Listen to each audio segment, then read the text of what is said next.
हिवाळी अधिवेशनाचा शेवटचा दिवस होता तेव्हा पुण्याला परतताना अजितदादांनी नागपूरमधल्या विजयगड बंगल्यामध्ये झाडांचे काही फोटो काढले आणि आपल्या खास शैलीमध्ये अधिकाऱ्यांना काही सूचना दिल्या।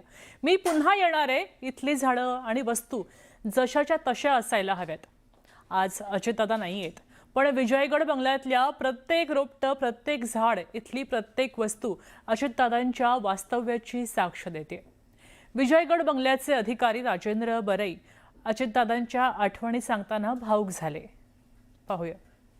अजितदादा इथे असले की साधारणतः अजितदादांचा स्वभाव जो होता त्या स्वभावानुसार तुम्हाला सगळ्या तयारी कराव्या लागत असेल, म्हणजे काय जीवनशैली अजितदादांची इथं असायची आणि त्या दृष्टीने तुम्ही कशा पद्धतीने सगळी तयारी करायची?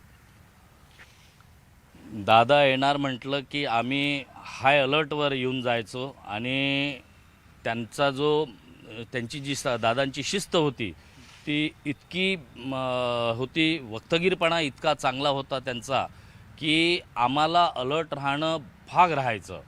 कुठल्याही गोष्टी वेळेत आणि व्यवस्थित करणे हाच त्यांचा नेहमी स्वभाव राहिलेला आहे आणि तोच आम्ही नेहमी पूर्ण करण्याचा प्रयत्न नेहमी केलेला आहे। मग ते केटरिंग असो, त्यांच्या जेवणाच्या वेळी असो किंवा इतर बाकीच्या गोष्टी असो, इवन त्यांचा जो धाक होता तो इतर आपल्या स्टाफवर सुद्धा खूप राहायचा आणि तेवढेच ते बाहेरून जरी ते कठोर वाटले तरी नेहमी आम्हा सर्वांवर प्रेम करणारे व्यक्तिमत्व होतं। एवढं ज्यावेळी दादा शेवटी या बंगल्यातून म्हणजे डिसेंबर महिन्यात अधिवेशन संपल्यावर गेले त्यावेळी काही त्यांनी तुम्हाला सूचना केल्या होत्या का? कारण त्यांचं या बंगल्याच्या प्रत्येक गोष्टींवर बारीक लक्ष होतं।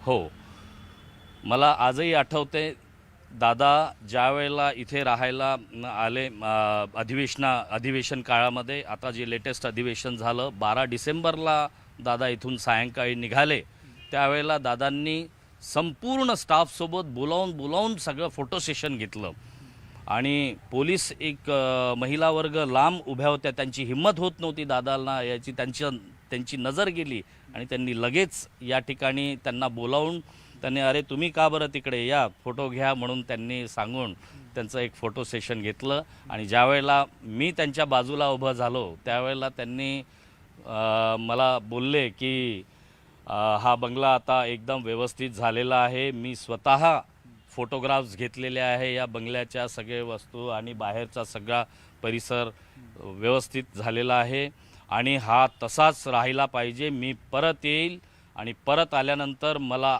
असंच दिसलं पाहिजे याची खबरदारी घ्या, नाहीतर मी आहे लक्षात ठेवा, अशी दमदाटी पण त्यांनी त्यांच्या शैलीमध्ये केली। आणि आज खरंच आम्ही सगळं दादांच्या म्हणण्यानुसार केलेलं आहे, पण आज आपल्यामध्ये दादाच नाहीत याची खूप खंत वाटते।